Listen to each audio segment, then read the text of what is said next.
بسم الله الرحمن الرحيم الحمد لله رب العالمين والصلاة والسلام على سيدنا محمد وعلى آله وصحبه أجمعين أما بعد فأعوذ بالله من الشيطان الرجيم بسم الله الرحمن الرحيم والعاديات ضبحا فالموريات قدحا فالمغيرات صبحا فأثرن به نقعا فوسطن به جمعا إن الإنسان لربه لكنود وإنه على ذلك لشهيد وإنه لحب الخير لشديد أفلا يعلم إذا بعصر ما في القبور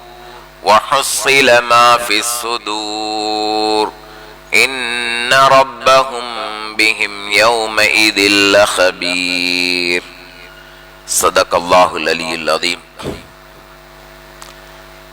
கண்ணியத்துக்குரிய பெரியார்களே, சகோதரர்களே, ரஹ்மத்துடைய பகுதியை கடந்து மக்ஃபிரத் என்று சொல்லப்படக்கூடிய பாவ மன்னிப்புக்குரிய பகுதியிலே இப்போது நாம் வந்தடைந்திருக்கின்றோம். அல்லாஹு சுப்ஹானஹு வ தஆலா கடந்த இந்த 9 நாட்களுடைய நோன்புகளையும் ஏனைய அமல்களையும் கபூல் செய்து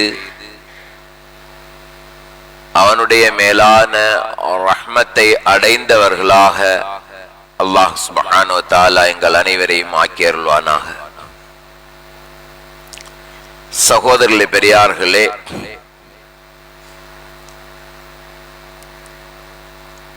நான் மேலே ஓதிய சூரத்துல் ஆதியாத் என்று சொல்லப்படக்கூடிய இந்த வல்லாதியாத்தி சூராவிலே அல்லாஹ் சுப்ஹானஹு வ தஆலா குதிரையினுடைய 5 தன்மைகளை குறித்து 5 சத்தியங்களை அல்லாஹ் சுப்ஹானஹு வ தஆலா செய்கிறான். குர்ஆனிலே பல இடங்களிலே அல்லாஹ் தஆலா இவ்வாறு அவனுடைய பல படைப்புகளின் மீதும் பல விடயங்களின் மீதும் அல்லாஹு தஆலா சத்தியம் செய்கின்றான். சூரத்து ஷம்ஸிலே அல்லாஹு தஆலா 11 விடயங்களின் மீது சத்தியம் செய்கின்றான். வஷ்ஷம்ஸி வல்லுஹாஹா வல்கமரி இதா தலாஹா والنهار إذا جلاها والليل إذا يغشاها والسماء وما بناها والأرض وما طحاها ونفس وما سواها. சூரியனின் மீதும் அதனுடைய பிரகாசத்தின் மீதும் சத்தியமாக, சந்திரனின் மீது சத்தியமாக, இரவின் மீது சத்தியமாக, பகலின் மீது சத்தியமாக, இப்படி அல்லாஹ் சுப்ஹானஹு வ தஆலா அந்த சூராவிலே 11 விடயங்களின் மீது சத்தியம் செய்து ஒரு விடயத்தை சொல்லுகிறான்.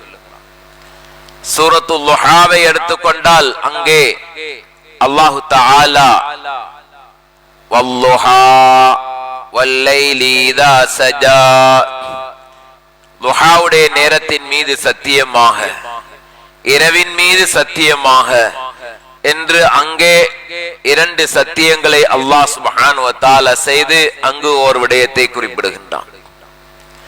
சூரத்து தீனை எடுத்துக்கொண்டால் அந்த சூறாவிலே அல்லாஹ் தஆலா 4 பொருட்களின் மீது சத்தியம் செய்கின்றான். வத்தீனி வஸ்ஸைத்தூன் وطور سينين وهذا البلد الأمين. அத்தி மரத்தின் மீது சத்தியமாக, ஜெய்தூனின் மீது சத்தியமாக, தூர்சீனா மலையின் மீது சத்தியமாக, அபயம் அளிக்கும் மக்கமா நகரின் மீது சத்தியமாக, இவ்வாறு அல்லாஹு தஆலா 4 சத்தியங்களை செய்து அங்கே ஒரு விடயத்தை அல்லாஹு தஆலா குறிப்பிடுகின்றான். இவ்வாறு சகோதரர்களே, குர்ஆனிலே ஆங்காங்கே பல இடங்களிலே பல அவனுடைய படைப்புகளின் மீதும் பல விடயங்களின் மீதும் சத்தியம் செய்து ஒரு விடயத்தை அல்லாஹு தஆலா சத்தியத்துக்கு பின்னால் குறிப்பிட்டுக் கொண்டிருக்கின்றான். இங்கே அல்லாஹு தஆலா செய்யக்கூடிய சத்தியம் என்னவென்றால், வல் ஆதியாதி லப்ஹா, மூச்சு திணற அதிவேகமாக ஓடக்கூடிய குதிரையின் மீது சத்தியமாக. குதிரையை அல்லாஹு தஆலா சத்தியத்துக்காக இங்கே தெரிவு செய்து அதனுடைய 5 தன்மைகளை அல்லாஹ் குறிப்பிடுகின்றான். இது எந்த வகை குதிரையை சேர்ந்தது என்றால், ஜிஹாதிலே பயன்படுத்தப்படக்கூடிய குதிரையைத்தான் அல்லாஹ் இங்கே குறிப்பிடுகிறான்.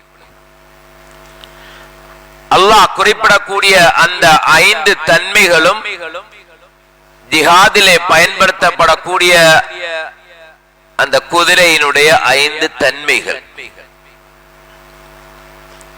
சகோதரர்களே, லபஹ் என்று சொல்வது எதற்கென்று சொன்னால், ஒரு கடின வேலையின் போது ஒரு மனிதன் நன்றாக களைத்து விட்டால் அவனுடைய நெஞ்சில் இருந்து அவனுடைய மூச்சு வெளியாகும். நெஞ்சிலிருந்து நெஞ்சில் இருந்து களைப்பின் காரணமாக அவனுடைய அந்த மூச்சு வெளியாகும் போது சத்தத்தோடு அந்த மூச்சு வெளியாகும். அந்த சத்தத்துக்கு தான் லபஹ் என்று சொல்லப்படும். என்று சொல்லுவான். இது மாதிரி அந்த குதிரை அதிவேகமாக செல்வதன் காரணமாக அதனுடைய நெஞ்சில் இருந்து அந்த சப்தம் வெளியாகின்றது. அதனாலே அந்த சப்தத்தை அல்லாஹ் சுப்ஹானஹு வ தஆலா இங்கே குறிப்பிடுகின்றான். மூச்சு திணற அதிவேகமாக ஓடக்கூடிய குதிரையின் மீது சத்தியமாக. ஏன் அல்லாஹ் குதிரையை இங்கே சத்தியத்துக்கு தெரிவு செய்திருக்கிறான் என்பதை அந்த சத்தியத்துக்கு பின்னால் பார்ப்போம்.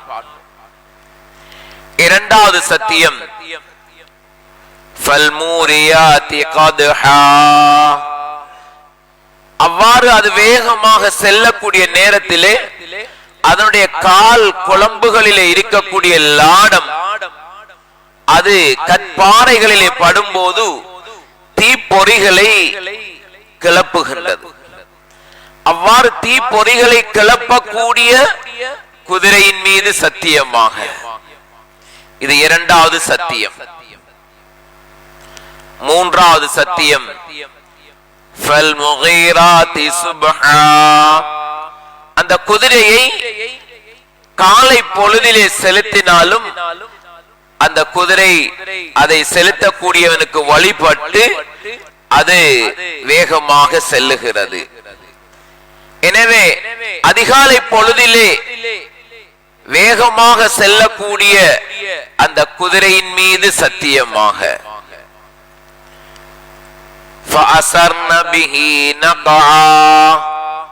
நான்காவது சத்தியம் அல்லாஹ் செய்கிறான்.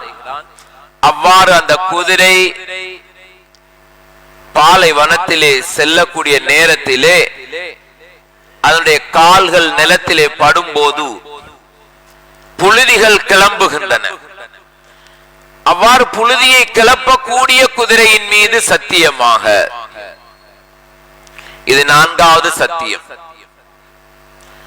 ஐந்தாவது சத்தியம், ஃபவஸத்ன பிஹி ஜம்ஆ, யுத்தத்திலே இரு தரப்பினரும் இரண்டர கலந்து நெருப்பு ஜுவாலையாக அந்த யுத்தம் மூண்டு கொண்டிருக்கக்கூடிய நேரத்திலே அந்த குதிரையை படை நடுவிலே செலுத்தினாலும் அந்த படை நடுவிலையும் அந்த குதிரை அதை செலுத்தக்கூடியனுக்கு வழிபட்டு படை நடுவுக்கும் செல்லுகின்றது. அவ்வாறு படை நடுவிற்கும் செல்லக்கூடிய அந்த குதிரையின் மீது சத்தியமாக இவ்வாறு 5 சத்தியங்களை அல்லாஹ் சுப்ஹானஹு வ தஆலா இங்கே செய்கின்றான். சகோதரர்களே, மேலானவர்களே, அல்லாஹ் சுப்ஹானஹு வ தஆலா குதிரையை ஏன் இங்கே சத்தியத்துக்காக தெரிவு செய்திருக்கிறான் என்றால், முதலாவது விடயம், குர்ஆனிலே எங்கெங்கெல்லாம் அல்லாஹ் தஆலா எதன் மீதெல்லாம் சத்தியம் செய்கின்றானோ அந்த சத்தியத்தில் 2 தாற்பயங்கள் இருக்கின்றன. ஒன்று, அல்லாஹ் சத்தியம் செய்து எதை சொல்ல போகிறானோ அந்த விடயம் மிக மிக முக்கியமானது. எப்படி மனிதர்களுடைய மனித வழக்கிலே ஒரு விடயத்தை குறிப்பிடும் போது சொல்லும் போது அந்த விடயத்தை முக்கியத்துவப்படுத்துவதற்காக யாரிடத்திலே அந்த விடயம் சொல்லப்படுகிறதோ சொல்லப்படக்கூடியவர் அந்த விடயத்தை உறுதியாக நம்புவதற்காக, அதிலே எல்லளவும் சந்தேகம் கொள்ளாமல் இருப்பதற்காக அதிலே சத்தியம் செய்யப்படுகிறது போல அல்லாஹ் சுப்ஹானஹு வ தஆலா மனிதன் அல்லாஹ் சொல்லக்கூடிய விடயத்தின் மீது எல்லளவும் சந்தேகம் இல்லாமல் உறுதியாக அந்த விடயத்தை நம்ப வேண்டும் என்பதற்காக அல்லாஹ் சுப்ஹானஹு வ தஆலா சத்தியம் செய்கின்றான். அப்படி என்றால் அல்லாஹ் சொல்லக்கூடிய விடயத்தின் மீதும் மனிதன் சந்தேகம் கொள்வானா? சந்தேகம் மனிதனிடத்திலே எத்தனையோ விடயங்களிலே இருக்கின்றது. அதனாலேதான் அல்லாஹ் சுப்ஹானஹு வ தஆலா அவ்வாறும் அவன் சந்தேகம் கொள்ள கூடாது, உறுதியாகவே அவன் நம்ப வேண்டும் என்பதற்காக அல்லாஹ் தஆலா சத்தியம் செய்கிறான்.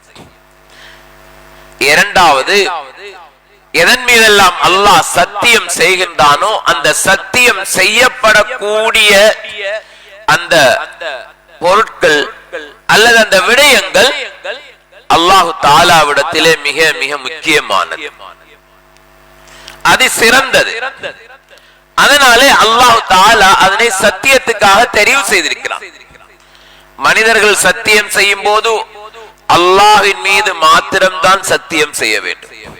அது அல்லாத எதன் மீது சத்தியம் செய்தாலும் அந்த சத்தியம் செல்லுபடியாக மாட்டாது. அந்த சத்தியத்தை முறித்ததற்காக அதற்கு அவன் கஃபாரா கொடுக்க வேண்டிய அவசியமும் கிடையாது.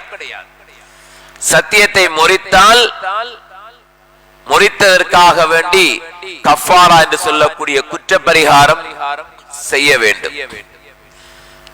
அல்லாஹ் தஆலா அந்த குற்ற பரிகாரத்தை குர்ஆனிலே சொல்லும் போது 3 விடயங்களை அல்லாஹ் தஆலா குறிப்பிடுகின்றான். அந்த 3இல் ஏதாவது ஒன்றை சத்தியத்தை முறித்ததற்காக வேண்டி செய்ய வேண்டும். ஒன்று, 10 மிஸ்கீன்களுக்கு உணவளிக்க வேண்டும், அல்லது 10 மிஸ்கீன்களுக்கு ஆடை அணிவிக்க வேண்டும், அல்லது ஒரு அடிமையை உரிமையிட வேண்டும். சத்தியத்தை முறிப்பது என்பது லேசான விடயம் அல்ல. ஒரு விடயத்தை செய்வேன் என்று உறுதியான் அளித்ததற்கு பின்னால் அந்த விடயத்தை செய்யாமல் விடக்கூடிய நேரத்திலே அவர் சத்தியத்தை முறித்தவராக ஆகுகின்றார். சகோதரர்களே, மேலானவர்களே, எனவேதான் சத்தியம் என்பது அல்லாஹ்வின் மீது மாத்திரம் செய்யப்பட வேண்டும். அல்லாஹ்வை விட உயர்ந்தது உலகத்திலே எதுவும் கிடையாது, யாரும் கிடையாது. அதனாலே மனிதன் சத்தியம் செய்யும் போது அல்லாஹ்வின் மீது மாத்திரம்தான் அந்த சத்தியத்தை செய்யலாம். இது சத்தியத்திற்கான நிபந்தனை. உலகத்திலே இருக்கக்கூடியவற்றில் ஆக உயர்ந்ததன் மீது மாத்திரம்தான் சத்தியம் செய்ய முடியும். எனவே ஆக உயர்ந்தவன் அல்லாஹ், அவனை விட உயர்ந்தவன் யாருமே கிடையாது, எதுவுமே கிடையாது. அதனாலே அவன் மீது மாத்திரம்தான் சத்தியம் செய்யலாம். சகோதரர்களே, அல்லாஹ் சத்தியம் செய்கின்றான் என்றால் அந்த பொருட்கள் அல்லாஹ்வை விட உயர்ந்தது என்பது கருத்தல்ல. ஆனால் அல்லாஹ்வுடைய படைப்புகளிலே அது மிக உயர்ந்தது என்றதனால் அல்லாஹ் சுப்ஹானஹு வ தஆலா அதனை சத்தியத்துக்காக தெரிவு செய்திருக்கிறார். அவ்வாறு என்றால் குதிரை அது உயர்ந்த ஒரு படைப்பா? ஆம். ஏன் உயர்ந்தது என்றால் அது பயன்படுத்தப்படக்கூடிய இடம் உயர்ந்தது. அதனாலே அல்லாஹ் தஆலா அது பயன்படுத்தப்படக்கூடிய அந்த இடத்திலே அது நடந்து கொள்ளக்கூடிய விதத்தை அல்லாஹ் தஆலா குறிப்பிட்டு அந்த குதிரையின் மீது சத்தியம் செய்கிறார். எங்கே பயன்படுத்தப்படுகின்றது? ஜிஹாதிலே பயன்படுத்தப்படுகின்றது. ஜிஹாது உயர்ந்தது. அதனாலே ஜிஹாதிலே பயன்படுத்தப்படக்கூடிய குதிரையை அல்லாஹ் தெரிவு செய்திருக்கிறார். சகோதரர்களே, பெரியார்களே, நபி ஸல்லல்லாஹு அலைஹி வஸல்லம் அவர்களிடத்திலே அய்யுல் அமாலி அஃமல், அமல்களிலே மிகவும் சிறந்தது எது என்று கேட்கப்பட்ட போது நபி ஸல்லல்லாஹு அலைஹி வஸல்லம் முதலாவது சொன்னது ஈமானை. அல் ஈமானு பில்லாஹ், அல்லாஹ்வை கொண்டு ஈமான் கொள்ளுதல். பிறகு எது சிறந்தது என்று கேட்கப்பட்ட நேரத்திலே இரண்டாவதாக நபி ஸல்லல்லாஹு அலைஹி வஸல்லம் ஜிஹாதை குறிப்பிட்டிருக்கின்றார்கள். சில போது அஸ்ஸலாத்து அலா வக்திஹா, தொழுகையை அதனுடைய நேரத்திலே தொழுவது என்று சொல்லியும் நபி ஸல்லல்லாஹு அலைஹி வஸல்லம் குறிப்பிட்டிருக்கின்றார்கள். எனவே ஈமானுக்கு அடுத்தபடியாக ஜிஹாதை நபி ஸல்லல்லாஹு அலைஹி வஸல்லம் சில போது சிறந்த அமலாக குறிப்பிட்டிருக்கின்றார்கள். அந்த அளவுக்கு ஜிஹாத் மிக உயர்ந்தது. ஜிஹாதிலே ஒரு மனிதர் சென்று தன்னுடைய உயிரை நீத்துக் கொள்ளுகிறார் என்று சொன்னால் அவருடைய உடம்பிலிருந்து விழக்கூடிய முதலாவது இரத்த துளியிலேயே அல்லாஹ் தஆலா அவருடைய முழு பாவங்களையும் மன்னித்து விடுகின்றார். அடுத்தடுத்து விழக்கூடிய ஒவ்வொரு துளிக்குமாக அல்லாஹ் தஆலா சுவர்க்கத்திலே அவருடைய அந்தஸ்துகளை உயர்த்திக் கொண்டே இருக்கிறான் என்று நபி ஸல்லல்லாஹு அலைஹி வஸல்லம் சொன்னார். அவ்வளவு உயர்ந்த ஒரு அமல் தான் ஜிஹாத் என்று சொல்லப்படக்கூடிய அமல். அதனாலேதான் அந்த ஜிஹாதிலிருந்து ஒருவர் புறமுதுகிட்டு ஓடுகிறார் என்று சொன்னால் அந்த புறமுதுகிட்டு ஓடக்கூடிய செயலை நபி ஸல்லல்லாஹு அலைஹி வஸல்லம் பெரும்பாவங்களில் ஒரு பாவமாக குறிப்பிட்டு காட்டியிருக்கிறார். சில பாவங்களை நபி ஸல்லல்லாஹு அலைஹி வஸல்லம் பெரும்பாவங்களாக பட்டியலிட்டு காட்டியிருக்கின்றார்கள். அவ்வாறு பட்டியலிடப்பட்ட பெரும் பாவங்களில் ஒரு பாவம் தான் யுத்தத்திலிருந்து புறமுதுகிட்டு ஓடுதல். யுத்தம் ஒன்று நடக்கக்கூடிய நேரத்திலே அந்த யுத்தத்திலே ஷஹீதாக வேண்டிய, உயிரை நீக்க வேண்டிய நிலைமை ஏற்பட்டாலும் அவர் அந்த யுத்தத்திலிருந்து புறமுதுகிட்டு ஓட முடியாது. சகோதரர்களே, ஏனென்றால் அதிலே கிடைக்கக்கூடிய அந்தஸ்து பெரும் அந்தஸ்து. அதிலே அவர் குளிப்பாட்டப்பட மாட்டார். அவர் எப்படி ஷஹீதானாரோ அப்படியே அவர் அடக்கப்படுவார். அதே நிலையிலேயே அவர் எழுப்பப்படுவார். அல்லாஹ் தஆலா முழு மனித கோடிகளுக்கு முன்னாலே அவரை என்னுடைய தீனுக்காக தன்னுடைய உயிரை நீத்தவர் என்று சொல்லி அல்லாஹ் சுப்ஹானஹு வ தஆலா அவரை மக்கள் முன்னிலையிலே காட்டுவான். படைப்புகள் முன்னிலையிலே அல்லாஹ் சுப்ஹானஹு வ தஆலா காட்டுவான். அதற்காக வேண்டி அவர் எப்படி வஃபாத் ஆகிறாரோ அப்படியே அவரை அடக்கப்படும்.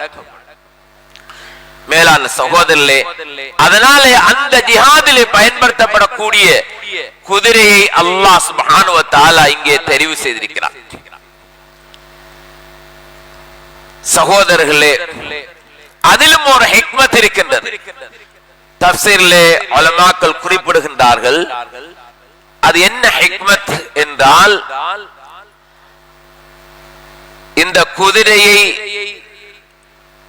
செலுத்தக்கூடிய மனிதன் இருக்கிறானே, இது யாருடைய குதிரையோ அந்த குதிரையை அந்த மனிதன் படைக்கவும் இல்லை, அல்லது அந்த குதிரை சாப்பிடக்கூடிய உணவை அந்த மனிதன் படைக்கவும் இல்லை. இவன் செய்யக்கூடிய வேலை என்னவென்று சொன்னால், அல்லாஹ் படைத்த அந்த படைப்புக்கு அவன் படைத்த அந்த படைப்பினுடைய உணவை அதனுடைய காலடியிலே கொண்டு போய் சேர்க்கிறான். அல்லது அந்த உணவு இருக்கக்கூடிய இடத்துக்கு அந்த குதிரையை கொண்டு போய் விடுகின்றான். இவ்வளவுதான் இவன் செய்யக்கூடிய வேலை. அதனுடைய உணவை அதனுடைய காலடியில கொண்டு போய் சேர்க்கிறான். அது நிம்மதியாக அதனால் சாப்பிடுகின்றது. அல்லது எங்கு அதனுடைய உணவு தேனி இருக்கிறதோ அந்த இடத்துக்கு அந்த குதிரையை அவன் கொண்டு போய் விடுகிறதன் காரணமாக அந்த இடத்திலே அது நிம்மதியாக அந்த உணவை உண்ணுகின்றது. இந்த ஒரு நன்றி அறிதலுக்காக அந்த குதிரையிலே சவாரி செய்யக்கூடிய மனிதன் அந்த குதிரையை ஜிஹாதிலே செலுத்தினாலும் அவனுக்கும் ஆபத்து இருக்கின்றது, அந்த குதிரைக்கும் ஆபத்து இருக்கின்றது. குதிரைக்கு ஆபத்து இருக்கின்றது என்பதை குதிரையும் விளங்கிக் கொள்ளும். நாமும் பரிச்சயமாக பார்த்திருப்போம். ஒரு ஆட்டையோ மாட்டையோ மேய்ச்சலுக்காக கொண்டு போகும் போது அது மிக சந்தோஷமாக நாம் அதை செலுத்தக்கூடிய கொண்டு போகக்கூடிய அந்த பாதையிலே அது சென்று கொண்டிருக்கும், மிரள மாட்டாது. ஆனால் அறுக்க கொண்டு போகக்கூடிய ஆட்டையோ மாட்டையோ நாம் பார்ப்போம் என்று சொன்னால் அவ்வாறு அது நமக்கு வழிபட்டு சந்தோஷமாக செல்ல மாட்டாது. அங்கும் இங்கும் மிரண்டு கொண்டுதான் போகும். சொல்லுவோமே, ஒரு இடத்துக்கு ஒருவரை கூட்டிக் கொண்டு செல்லும் போது என்னப்பா அறுக்க கொண்டு வர மாட்டை கொண்டு வர மாதிரி என்று சொல்லுவாங்க. விருப்பம் இல்லாமல் போகும்போது அப்படித்தான் அவர் போவார். சகோதரர்களே, பிராணிகளுக்கு அது தெரிய வந்துவிடும், விளங்க வந்துவிடும். அதனால அது அப்படியாக நடந்து கொள்ளும். இந்த குதிரைக்கும் தெரியும், நான் ஜிஹாதிலே பயன்படுத்தப்படுகின்றேன், எனக்கும் உயிர் ஆபத்து இருக்கின்றது, என்னுடைய உயிரும் போகும், நானும் வெட்டப்படலாம், அதுக்கு தெரியும். இருந்தாலும் இவன் நடந்து கொண்ட இந்த முறைக்காக அதனுடைய உணவை அதனுடைய காலடியில கொண்டு போய் கொடுத்ததற்காக அல்லது அது இருக்கக்கூடிய இடத்துக்கு அந்த குதிரையை பசியிலே போடாமல் அதை கொண்டு போய் சேர்த்ததற்காக அந்த குதிரை அவனுக்கு முழுமையாக வழிபடுகின்றது. இந்த ஒரு தன்மைக்காகத்தான் அல்லாஹ் சுப்ஹானஹு வ தஆலா குதிரையை இங்கே தெரிவு செய்திருக்கிறான் என்று தஃப்சீர்களிலே உலமாக்கள் குறிப்பிட்டிருக்கின்றார்கள். எனவே அல்லாஹ் தஆலா இந்த 5 சத்தியங்களுக்கு பின்னாலும் எதை சொல்லுகிறான் என்று சொன்னால், இன்னல் இன்சான லிரப்பிஹி லகனூத், நிச்சயமாக திட்டவட்டமாக மனிதன் தன்னுடைய ரப்புக்கு நன்றி கெட்டவனாக இருக்கிறான் என்று அல்லாஹ் தஆலா சொல்லுகிறான். மனிதனே, நீ வளர்க்கக்கூடிய இந்த குதிரை, நீ சவாரி செய்யக்கூடிய இந்த குதிரை, நீ செய்யக்கூடிய அதனுடைய இந்த சிறிய ஒரு உபகாரத்துக்காக தன்னுடைய உயிரையே அது மாய்த்து கொள்ளக்கூடிய, தனக்கு உயிர் ஆபத்து இருக்கின்றது என்பதை விளங்கிக் கொண்ட சமயத்திலும் கூட அது உனக்கு பூர்த்தியாக வழிபடுகின்றது. ஆனால் நீயோ என்னுடைய எத்தனையோ நிஅமத்துகளை அனுபவித்துக் கொண்டு எனக்கு மாறு செய்து கொண்டிருக்கின்றாயே, நீ எவ்வளவு பெரிய நன்றி கெட்டவனாக இருக்கிறாய் என்ற செய்தியைத்தான் அல்லாஹ் சுப்ஹானஹு வ தஆலா இந்த 5 சத்தியங்களுக்கு பின்னாலும் குறிப்பிடுகின்றார். சகோதரர்களே, பெரியார்களே, எவ்வளவு ஒரு முக்கியமான விடயம் என்பதனை சிந்தனை செய்து பாருங்கள். அல்லாஹ் தஆலாவுடைய விருப்பம் எல்லாம் என்ன தெரியுமா? மனிதன் அவனுக்கு கொடுக்கப்பட்ட நிஅமத்துகளுக்கு அவன் நன்றி உள்ளவனாக இருக்க வேண்டும். அல்லாஹ் மனிதனுக்கு கொடுத்த நிஅமத்துகளில் மிக உயர்ந்த நிஅமத், எல்லாமே உயர்ந்த நிஅமத்துகள் தான். எந்த பெருமதியும் மனிதனால் அதற்கு மதிப்பிட முடியாது. அப்படி பெரும் நிஅமத்துகள் தான். எல்லாவற்றிலும் அந்த பெருமதிகளிலும் பெருமதி மிக்க ஒரு மாபெரிய நிஅமத் தான் அல்லாஹ் தஆலா மனிதனுக்கு கொடுத்திருக்கக்கூடிய ஈமான், இஸ்லாம் என்று சொல்லப்படக்கூடிய நிஅமத். இந்த நிஅமத்தை கொண்டு மனிதன் உலகத்திலும் பயன்பெறுவான், ஆகிரத்திலும் அவனுக்கு பயன் அதை கொண்டு மாத்திரம்தான், வேறு எதை கொண்டும் அல்ல. உலகத்துடைய பணம், காசு, சொத்து, சுகம், அறிவு, ஆற்றல், உடல் ஆரோக்கியம் இப்படியாக எத்தனையோ பல கோடி நிஅமத்துகள் இருக்கின்றன. அந்த நிஅமத்துகளை கொண்டு உலகத்தில் மாத்திரம் மனிதன் பயன் பெற்றுக் கொண்டிருப்பான். ஆனால் மறுமையிலே அந்த நிஅமத்துகளை கொண்டு அவன் எந்த பிரயோசனத்தையும் அடைந்து கொள்ள மாட்டான். ஈமான், இஸ்லாம், தீன், அமல்கள் என்ற இந்த நிஅமத்தில் இருக்கின்றனவே, இந்த நிஅமத்தை கொண்டு உலகத்திலும் மனிதனுக்கு பயன்தான், மறுமையிலும் அதை கொண்டுதான் அவனுக்கு பயன் இருக்கின்றது. அதனால இந்த நிஅமத்துக்கு அவன் நன்றி உள்ளவனாக இருக்க வேண்டும் என்பதுதான் அல்லாஹு தஆலாவுடைய விருப்பமும் எதிர்பார்ப்பும். இந்த நிஅமத்துக்கு நன்றி கெட்ட தனமாக அவன் நடந்து கொள்வது இருக்கின்றது, அல்லாஹ் சுப்ஹானஹு வ தஆலா மிகவும் வெறுக்கக்கூடிய ஒரு விடயம். அதனாலே அல்லாஹு தஆலா சத்தியம் செய்து இந்த செய்தியை சொல்லுகிறான்.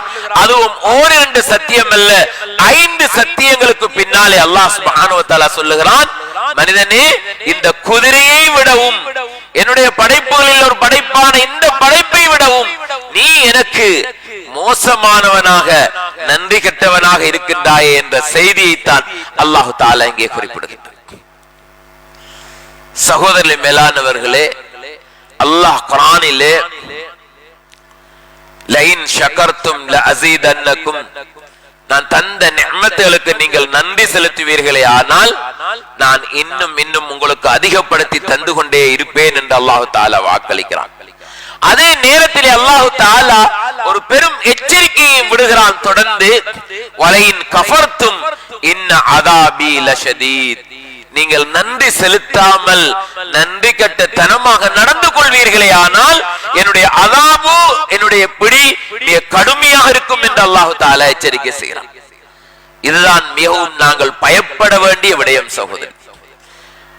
நன்றி கெட்ட தனமாக நடந்து கொள்ளக்கூடிய நேரத்திலே அல்லாஹ்வுடைய தண்டனைகள், அல்லாஹ்வுடைய பிடிகள் எப்படி வரலாம், அதை அல்லாஹ் சுப்ஹானஹு வ தஆலா மாத்திரம் தான் நன்கு அறிந்தார்.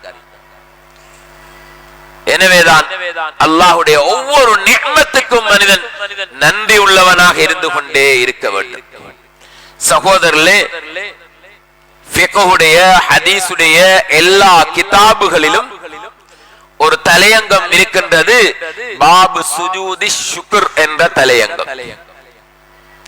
எப்படி கிதாபு தஹாரா, கிதாபு ஸலா, கிதாபு ஸகா, கிதாபுல் ஹஜ் வல் உம்ரா என்றெல்லாம் தலையங்கங்கள் இட்டு ஹதீஸுடைய கிதாபுகள் அதன் கீழே ஹதீஸ்கள் பதிவு செய்யப்பட்டிருக்கின்றனவோ, ஃபிக்ஹுடைய கிதாபுகளிலே ஃபிக்ஹுடைய சட்டங்கள் இந்த தலையங்கங்களுக்கு கீழே அது சம்பந்தப்பட்ட விடயங்கள் சொல்லப்பட்டிருக்கின்றனவோ, இதே போன்றுதான் ஒரு தலையங்கம் இருக்கின்றது, பாபு சுஜூதி ஷுக்ர் என்ற தலையங்கம், நன்றி செலுத்தும் சுஜூது. சகோதரர்களே, இந்த இடத்திலே ஒரு பாடமாக நாங்கள் எடுத்துக்கொள்வோம். அல்லாஹு தஆலா ஒரு நிஅமத்தை தந்தால் அந்த நிஅமத்துக்கு நாங்கள் சுஜூது செய்தலின் மூலமாக அல்லாஹு தஆலாவுக்கு நன்றி செலுத்த வேண்டும். ஒன்றிருக்கின்றது ஒரு நிஅமத் புதிதாக கிடைத்தல், தஜத்துது நிஅமா என்று சொல்வார். இன்னும் ஒன்று இருக்கின்றது, வாழ்க்கையிலே ஏற்பட்ட ஒரு கஷ்டம், துன்பம், ஒரு பீடை அது இல்லாமல் ஆகுவது. இந்த இரண்டுக்கும் நன்றி செலுத்த வேண்டும். ஒரு நிஅமத் புதிதாக கிடைத்து விட்டதா, அதற்கும் நன்றி செலுத்தி அல்லாஹ் தஆலாவுக்கு நன்றி செலுத்த வேண்டும், அதற்காக சுஜூது செய்ய வேண்டும். இரண்டாவது, வாழ்க்கையிலே ஏதாவது ஒரு கஷ்டம், துன்பம், ஒரு பீடை ஏற்பட்டு அது இல்லாமல் ஆகிவிட்டது என்று சொல்லி சொன்னால் அதற்காகவும் நன்றி செலுத்த வேண்டும். இந்த ரெண்டும் மனிதனுக்குள்ள ஒரு பொறுப்பு, கடமை. இதன் போது அல்லாஹ் சுப்ஹானஹு வ தஆலா சந்தோஷப்பட்டு எந்த நிஅமத்தை அல்லாஹ் கொடுத்தானோ அந்த நிஅமத்தை அல்லாஹ் தஆலா இன்னும் அவனுக்கு அதிகமாக்கி கொடுப்பான். மறுமனையிலே நன்றி செலுத்தாத போது அல்லாஹ் தஆலா தண்டிப்பான் என்று சொல்லியிருக்கக்கூடிய அந்த தண்டனையில் இருந்து அல்லாஹ் சுப்ஹானஹு வ தஆலா பாதுகாப்பான். எனவேதான் சகோதரர்களே, மேலானவர்களே, இது எங்களுடைய அமல்களில் மிக முக்கியமான ஒரு அமல். ஒன்று, இந்த முறையிலே அல்லாஹு தஆலாவுக்கு நன்றி செலுத்துவது. சுஜூதுகளின் மூலமாக அல்லாஹு தஆலாவுக்கு நன்றி செலுத்துவது. நன்றி செலுத்தும் பல விதங்கள் இருக்கின்றன. அல்ஹம்துலில்லாஹ் என்று சொல்லி வார்த்தையை கொண்டும் நன்றி செலுத்தலாம். இதுவும் நன்றி செலுத்தக்கூடிய ஒரு முறைதான். சில துஆக்களை, திக்ருகளை நபி ஸல்லல்லாஹு அலைஹி வஸல்லம் கற்று தந்திருக்கின்றார்கள். அவைகளின் மூலமாக அல்லாஹ் தஆலாவுக்கு நன்றி செலுத்தலாம். உதாரணமாக, தூக்கத்தில் இருந்து விழித்தெழுந்ததன் பின்னால் நாம் ஓதக்கூடிய ஒரு திக்ர், ஒரு துஆ தான் அல்ஹம்துலில்லாஹில்லதி அஹ்யானா பஅதமா அமாதனா வ இலைஹின் நுஷூர். அல்ஹம்துலில்லாஹில்லதி அஹ்யானா பஅதமா அமாதனா, எங்களை மௌத்தாக்கியதன் பின்னால் உயிர்ப்பித்த அல்லாஹ்வுக்கே எல்லா புகழும் என்று சொல்லி அல்லாஹ் தஆலாவுக்கு நன்றி செலுத்துகிறோம். தூக்கம் என்பது சிறு மௌத். அதனாலே மௌத் என்று நபி ஸல்லல்லாஹு அலைஹி வஸல்லம் அதனை குறிப்பிட்டிருக்கின்றார்கள். மௌத்தாக்கியதன் பின்னால் என்றால் அந்த தூக்கத்தை தந்து எங்களை தூங்க வைத்ததன் பின்னால் அப்படியே தூங்க வைத்து விடாமல் விழிப்பையும் அல்லாஹ் தந்தானே, அந்த அல்லாஹ்வுக்கு நன்றி செலுத்தும் முகமாக உனக்கே எல்லா புகழும் யா அல்லாஹ் என்று சொல்லி நன்றி செலுத்த அல்ஹம்துலில்லாஹ் என்று சொல்வதை நபி ஸல்லல்லாஹு அலைஹி வஸல்லம் கற்று தந்திருக்கின்றார். உணவு சாப்பிட்டதன் பின்னாலே நன்றி செலுத்தும் முகமாக அல்ஹம்துலில்லாஹில்லதி அத்அமனி ஹாதா வ ரஸகனி மின் கைரி ஹவுலின் மின்னி வலா குவ்வா, இந்த உணவை எனக்கு அளித்த அல்லாஹ்வுக்கே எல்லா புகழும். ஆடையை அணியக்கூடிய நேரத்திலே ஆடையை தந்த அல்லாஹ்வுக்கு நன்றி செலுத்தும் முகமாக அல்ஹம்துலில்லாஹில்லதி கஸானி ஹாதா, இந்த ஆடையை அணிவித்த அல்லாஹ்வுக்கே எல்லா புகழும். நன்றி செலுத்துகிறோம் சகோதரர்களே. அல்ஹம்துலில்லாஹ் அல்ஹம்துலில்லாஹ் என்று அல்லாஹ்வை புகழ்ந்து புகழ்ந்து வார்த்தையால் நன்றி செலுத்துவது, இதுவும் நன்றி செலுத்தக்கூடிய ஒரு முறைதான். சுஜூதின் மூலமாக நன்றி செலுத்துதல், இந்த அல்ஹம்துலில்லாஹ் என்ற வார்த்தையை கொண்டு அல்லாஹ் தஆலாவுக்கு நன்றி செலுத்துதல். இன்னும் ஒரு நன்றி சகோதரர்களே, மேலானவர்களே, ஒரு நிஅமத்தை அல்லாஹ் கொடுத்தால் அதனுடைய பயன்பாடு எப்படி இருக்க வேண்டும் என்று அல்லாஹ் தஆலா விரும்புகிறானோ அந்த முறையிலேயே அந்த நிஅமத்தை பயன்படுத்துவதும் அந்த நிஅமத்துக்கு நன்றி செலுத்தக்கூடிய ஒரு முறையாக இருந்து கொண்டிருக்கின்றது. மாற்றமான முறையிலே அதனை பயன்படுத்துவதற்கின்றதே அது அந்த நிஅமத்துக்கு நன்றி கட்ட தனமாக நடந்து கொள்ளக்கூடிய முறையாக இருக்கின்றது. உதாரணமாக, ஒருவருக்கு அல்லாஹ் பணத்தை கொடுத்திருக்கிறான். அந்த பணத்தின் பெயரிலே அவர் பல செலவுகளுக்கு கடமைப்பட்டவராக இருக்கின்றார். ஜகாத்துடைய அளவை அது எட்டிவிட்டது என்று சொன்னால் ஜகாத் என்ற கடமைக்குட்பட்டவராக இருக்கின்றார். தன்னுடைய மனைவிக்கு, தன்னுடைய பிள்ளைகளுக்கு செலவினம் கொடுப்பதற்கு கடமைப்பட்டவராக இருந்து கொண்டிருக்கிறார். இன்னும் இதுபோன்று தன்னுடைய பராமரிப்பிலே யாரெல்லாம் இருந்து கொண்டிருக்கிறார்களோ, தான் செலவழிக்க யாருக்கெல்லாம் கடமைப்பட்டவராக இருக்கிறாரோ அவருக்கெல்லாம் அதனை செலவழிப்பதற்கு கடமை உள்ளவராக இருந்து கொண்டிருக்கிறார். இந்த அடிப்படையிலே இந்த கடமையான செலவினத்தை செய்வது இந்த பணத்தின் பேரிலே அவர் செலுத்தக்கூடிய நன்றியாக இருந்து கொண்டிருக்கிறது. இதை தவிர உபரியாக, நபிலாக அவர் தானமாக, தர்மமாக, ஹதியாவாக, வக்ஃபாக அவர் எப்படியெல்லாம் செலவு செய்ய நபி ஸல்லல்லாஹு அலைஹி வஸல்லம் வழிகாட்டி இருக்கிறார்களோ அந்த வழிகாட்டலிலே அப்படியெல்லாம் அவர் செலவு செய்வது இது அந்த பணத்துக்கு செய்யக்கூடிய நன்றியாக இருந்து கொண்டிருக்கின்றது.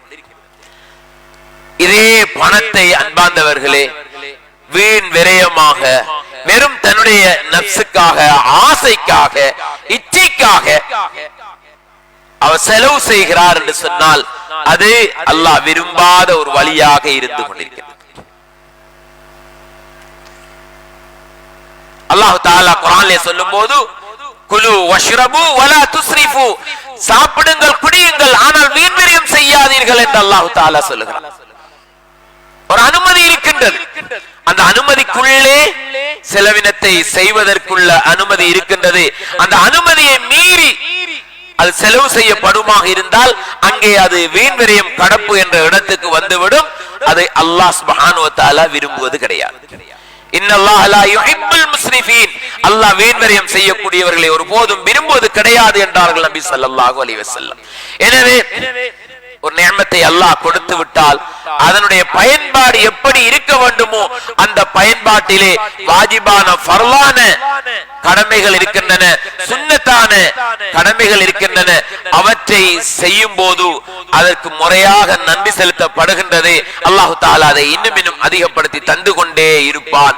சகோதரர்களே, அந்த முறையான பயன்பாடுகள் இல்லாத போது அதுக்கு நன்றி கட்டத்தனமாக நடந்து கொள்ளக்கூடியது நடந்துவிடும். அங்கேதான் அல்லாஹு தஆலாவுடைய சோதனைகள், பிடிகள், தண்டனைகள் வர ஆரம்பித்து. எனவேதான் அன்பார்ந்தவர்களே, அல்லாஹு தஆலாவுடைய நிஅமத்துகள் எங்கள் மீது ஏராளமாக சொரியப்பட்டிருக்கின்றன. அந்த நிஅமத்துகள் ஒவ்வொன்றுக்கும் நன்றி செலுத்துவோம். வார்த்தைகளை கொண்டு நன்றி செலுத்துவோம், சுஜூதை கொண்டு நன்றி செலுத்துவோம், முறையாக பயன்படுத்துதலை கொண்டு நன்றி செலுத்துவோம். சகோதரர்களே, அல்லாஹ் தஆலா ஒரு அமலை செய்யக்கூடிய தௌஃபீகை தந்துவிட்டால் அதைவிட பெரிய பாக்கியம் வேறு எதுவும் கிடையாது. அந்த தௌஃபீக்குக்காக, அந்த அமலை செய்ய கிடைத்ததற்காக ஒரு சுஜூதை செய்து அல்லாஹ் தஆலாவுக்கு நன்றி செலுத்துவோம். குறைந்தது ஒரு தடவை அல்ஹம்துலில்லாஹ் என்று சொல்லியாவது இந்த அமலை எனக்கு செய்யக்கூடிய பாக்கியத்தை அல்லாஹ் தந்து விட்டானே என்று நினைத்து அல்ஹம்துலில்லாஹ் என்றாவது சொல்லுவோம். சகோதரர்களே, அல்லாஹ் மிகவும் சந்தோஷப்படுவார். சுஜூது செய்யக்கூடிய முறை என்னவென்று சொன்னால், ஒரு தடவை அல்லாஹ் அக்பர் என்று இஹ்ராம் தக்பீர் கட்ட வேண்டும்.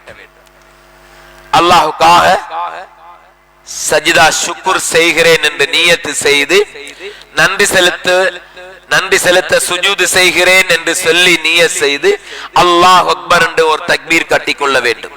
அந்த தக்பீருக்கு பின்னால் எதுவும் ஓதுவது கிடையாது.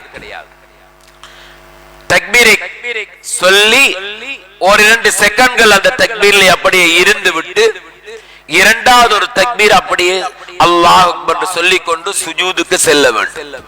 அந்த சுஜூதிலையும் இன்னதைத்தான் ஓத வேண்டும் என்று எதுவும் எங்களுக்கு குறிப்பிடப்படவில்லை. நாம் வளமையாக சுஜூதிலே ஓதக்கூடிய சுப்ஹான ரப்பியல் அலா வ பிஹம்திஹி என்பதையும் ஓதலாம். சிறிது நேரம் சுஜூதிலே அப்படியே இருந்து விட்டு மீண்டும் அல்லாஹ் அக்பர் என்று உட்கார்ந்ததன் பின்னால் எதுவும் ஓதுவது கிடையாது. உட்கார்ந்த உடனேயே அஸ்ஸலாமு அலைக்கும் வரஹ்மத்துல்லாஹ், அஸ்ஸலாமு அலைக்கும் வரஹ்மத்துல்லாஹ், வலதிலையும் இடதிலையும் 2 சலாம்களை கொடுத்து விடுவதுதான். இவ்வளவுதான் ஒரு தக்பீர். இஹ்ராமுடைய தக்பீர் என்று சொல்லப்படக்கூடிய ஆரம்ப தக்பீர். அந்த தக்பீருக்கு பின்னால் எதுவும் ஓதுவது கிடையாது. இரண்டாவது ஒரு தக்பீர் சொல்லிக்கொண்டு உடனே சுஜூதுக்கு சென்று அந்த சுஜூதிலே சற்று நேரம் இருந்து விட்டு விரும்பினால் சுஜூதிலே ஓதக்கூடிய சுப்ஹான ரப்பியல் அலா வ பிஹம்திஹி ஓதலாம், அல்லது அல்ஹம்துலில்லாஹ் என்று சரி சொல்லிக் கொண்டிருக்கலாம். கொஞ்ச நேரம் இருந்து விட்டு மீண்டும் அல்லாஹ் அக்பர் என்று உட்கார்ந்து உடனே சலாம் கொடுப்பதுதான். சகோதரர்களே, இதற்கு பேர் தான் சுஜூது ஷுக்ர். இந்த சுஜூது ஷுக்ரை அல்லாஹ் சுப்ஹானஹு வ தஆலா எங்களுக்கு குர்ஆனிலே லஇன் ஷகர்தும் லஅஸீதன்னக்கும், நன்றி செலுத்துங்கள் அதிகப்படுத்துவேன் என்ற இந்த குர்ஆனுடைய வசனத்தின் மூலமாக ஆர்வமூட்டி வலஇன் கஃபர்தும் இன் அஸாபி லஷதீத், நன்றி செலுத்தாத போது தண்டிப்பேன் என்று எச்சரிக்கை செய்து இதை எங்களுக்கு வலியுறுத்தி கொண்டிருக்கிறார். எனவே நாங்கள் செய்யக்கூடிய அமல்களில் சகோதரர்களே, எங்களுடைய வாழ்க்கையில் மிகவும் அரிதான ஒரு அமல், சொல்ல போனால் இது நடைபெறுகிறதே இல்லை என்று சொல்லப்படக்கூடிய அளவுக்கு எங்களுடைய வாழ்க்கையில் இல்லாமல் ஆகிவிட்ட ஒரு அமலாக சொல்லலாம் இந்த சுஜூது ஷுக்ர் என்று சொல்லப்படக்கூடிய அமல். ஆனால் ஷரியத்திலே எங்களுக்கு இருக்கக்கூடிய மிக முக்கியமான ஒரு அமல், சொன்னது போல ஹதீஸுடைய கிதாபுகளிலேயோ ஃபிக்ஹுடைய கிதாபுகளிலேயோ இதற்காக ஒரு தலையங்கமே இடப்பட்டு இந்த அமல் குறிப்பிடப்பட்டிருக்கின்றது. அதனாலே அன்பார்ந்தவர்களே, இந்த அமலையும் இந்த ரமலானுடைய காலத்திலே நாம் ஹயாத்தாக்குவோம், நாம் இதனை செய்வோம். ஒவ்வொரு தொழுகையும் தொழுதற்கு பின்னால் அந்த தொழுகையை தொழ கிடைத்ததற்காக ஒரு சுஜூதை செய்துவிட்டு, இந்த விதமாக ஒரு சுஜூதை செய்துவிட்டு எழுந்து செல்லுவோம். சகோதரர்களே, மறு தொழுகைக்கான பாக்கியத்தை அல்லாஹ் சுப்ஹானஹு வ தஆலா இலகுவாக தந்து விடுவான். வாழ்க்கை பூராக எங்களுக்கு இந்த அமலுடைய பாக்கியத்தை அல்லாஹ் தந்து கொண்டே இருப்பான். இது மாதிரி என்னென்ன நிஅமத்துகள் எங்களுக்கு நிஅமத் என்று விளங்கி நாங்கள் அதனை நிஅமத்தாக கருதுகிறோமோ அதுக்கெல்லாம் நன்றி செலுத்துவோம். சகோதரர்களே, மேலானவர்களே, ஒரு ஆலிமை சந்தித்த நேரத்திலே இந்த விடயத்தோடு முடித்துக் கொள்கிறேன். அவர் சொன்னார், எனக்கு எப்போதெல்லாம் நோய் வருமோ அப்போதெல்லாம் நான் உடனே ஒரு சுஜூது அல்லாஹுக்காக செய்து விடுவேன் என்று சொன்னார். நோய் வந்ததற்கு சுஜூது செய்வதா, நோய் சுகமானதற்கு சுஜூது செய்வதா? அவர் என்ன தெரியுமா சொன்னார்? இவ்வளவு காலமும் சுகமாக வாழ வைத்திருந்தானே அல்லாஹு தஆலா, முதலாவது அதற்கு நான் நன்றி செலுத்த வேண்டும். அதற்காகத்தான் நோய் வந்தால் உடனே ஆரோக்கியமாக இருந்ததற்காக நான் ஒரு சுஜூதை செய்து அல்லாஹ்வுக்கு நன்றி செலுத்துகிறேன். அதற்கு பின்னால் நோய் வந்ததற்காக அல்லாஹு தஆலாவிடத்திலே அந்த நோய் சுகமாக அல்லாஹ் கேட்டுக் கொண்டிருக்கிறேன், கெஞ்சிக் கொண்டிருக்கிறேன், துஆ செய்து கொண்டிருக்கிறேன். அந்த நோய் சுகமானதற்கு பின்னாலும் நான் அல்லாஹு தஆலாவுக்கு சுஜூது செய்து நன்றி செலுத்துகிறேன் என்று சொன்னார். இதுதான் சகோதரர்களே எங்களுடைய வாழ்க்கையிலும் நாங்கள் கடைபிடிக்க வேண்டிய விடயம். ஆகவே அல்லாஹு தஆலாவுக்கு அல்லாஹ் அந்த நிஅமத்துகள் ஒவ்வொன்றையும் நினைத்து நினைத்து இவ்வாறாக சுஜூது செய்து அல்லாஹு தஆலாவுக்கு நன்றி செலுத்துவோம். அல்லாஹ் சுப்ஹானஹு வ தஆலா அந்த நிஅமத்துகளை எங்களுக்கு அதிகப்படுத்தி தந்து கொண்டே இருப்பான். நிஅமத்துகளுக்கு நன்றி செலுத்தாத போது அல்லாஹ் விடக்கூடிய எச்சரிக்கையிலிருந்து, தண்டனையிலிருந்து அல்லாஹ் எங்களை பாதுகாப்பான். அல்லாஹ் விடக்கூடிய எச்சரிக்கைகளில் முதலாவது அல்லாஹ் பிடிக்கக்கூடிய பிடிதான். உலமாக்கள் கூறுகின்றார்கள், அந்த நிஅமத்தை அல்லாஹ் அவரிடமிருந்து கலட்டி விடுவான். அந்த நிஅமத்தை அல்லாஹ் அவரிடமிருந்து பிடுங்கி விடுவான். பிடுங்கி விட்டான் என்று சொன்னால் அதற்கு பின்னால் நாம் கஷ்டப்பட்டு கொண்டிருக்க வேண்டிய நிலைமை ஏற்படும். எனவே அவ்வாறான கஷ்டங்கள் வராமல் இருக்க அல்லாஹு தஆலா சந்தோஷப்பட்டு மென்மேலும் தந்து கொண்டிருக்க அல்லாஹ்வுடைய நிஅமத்துகளுக்கு நன்றி செலுத்தி கொண்டே இருப்போம். அவ்வாறு நன்றி செலுத்தக்கூடிய நல்லடியார்களின் கூட்டத்திலே அல்லாஹு தஆலா நம் அனைவரையும் ஆக்கி அருள்வானாக.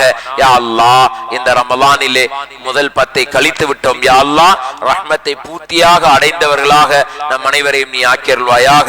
இரண்டாவது பகுதியிலே தடம் பதித்திருக்கிறோம். யா அல்லாஹ், இந்த மக்ஃபிரத்தையும் எங்களுக்கு பூர்த்தியாக தந்து நரகத்தில் இருந்தும் எங்களை யா அல்லாஹ் நீ விடுதலை செய்து உயர்தரமான ஜன்னத்துல் ஃபிர்தௌஸுக்குரியவர்களாக எங்கள் அனைவரையும் ஆக்கி அருள்வாயாக. இதற்காக நம்முடைய அனைத்து பாவங்களையும் மன்னித்தருள்வாயாக. நம்முடைய எல்லா விதமான அமல்களையும் யா அல்லாஹ் நீ கபூல் செய்து ஏற்றுக்கொண்டு எங்களுக்கு யா அல்லாஹ் நல்லருள் புரிவாயாக. ரப்பனா ஆத்தினா ஃபித் துன்யா ஹஸனா வ ஃபில் ஆখিরাতি ஹஸனத்தம் வ கினா அஸாபன் நார். வ ஸல்லல்லாஹு வஸல்லம் அலா சய்யிதினா முஹம்மதின் வ அலா ஆலிஹி வ ஸஹ்பிஹி வ ஸல்லம். சுப்ஹானல்லாஹி வ பிஹம்திஹி சுப்ஹானக்கல்லாஹும்ம வ பிஹம்திக் நஷ்ஹது அன் லா இலாஹா இல்லா அன்த நஸ்தக்ஃபிருக வ நதூபு இலைக். சுப்ஹான ரப்பிக ரப்பில் இஸ்ஸத்தி அம்மா யஸிஃபூன் வ ஸலாமுன் அலல் முர்ஸலீன் வல்ஹம்துலில்லாஹி ரப்பில் ஆலமீன்.